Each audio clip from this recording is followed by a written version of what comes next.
விண்ணுலகில் பிறந்து உம்மை வாழ்த்தும் வழியடிய புண்ணுலகம் பெறுதல் தொண்டனே நின்று கண்டோடிந்தே விண்ணுலகத்தவர்கள்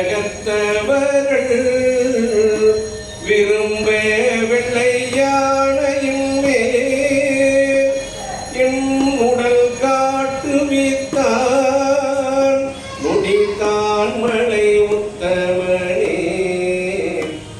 எம்பெருமானுடைய திருநாமத்தை சொல்றதுனாலே அவருடைய திருவடியை வணங்குவதற்காக எத்தகைய ஒரு பேர். அது மட்டுமா அவருக்கு சொல்றாரு, இந்திரன் வாழ் பிரம்மன் எழிலார் மிகு தேவரெல்லாம் வந்தெதிர் கொள்ள என்னை மத்த யானை அருள் புரிந்து. மத்த யானை 2000 தந்தங்களை உடைய யானை எம்பெருமானுடைய அவர் அந்த யானை கோபத்தில் இருக்குதான். எப்படின்னா சாமி தான் அதை அடக்க அதனுடைய கோபத்தை அதனுடைய அடக்கி ஆண்டவர் எம்பெருமானு. அந்த யானை நினைச்சுச்சா என்னைக்காவது இவர் நம்ம மேல உட்காருவார் இல்லை, அப்போ நாம இவர் எதனா பண்ணணும் அப்படின்னு.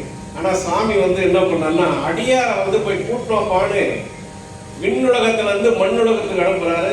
அந்த யானை மேல தான் வராரு. அப்ப கேட்கிறாரு, இந்திரன்மாள் பிரம்மன் எழிலார் மிகு தேவரெல்லாம் வந்தெதிர் கொள்ள என்னை மத்த யானை அருள் புரிந்து.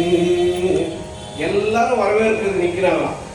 அப்போ அங்க இருக்கின்ற மந்திர மாமுனிவர் யார் அங்க இருக்கிறவங்க, எம்பெருமான் இருக்கிற கைலாயத்துல கூட இருக்கிறவங்களாம் மந்திர மாமுனிவர். மந்திர மாமுனிவர் இவர் யார் என, இவர் யாருப்பா? இவரு சாதாரண ஒரு மனித பிறவி. இந்த மாதிரி யானையெல்லாம் இங்க வந்துருக்கிறார்.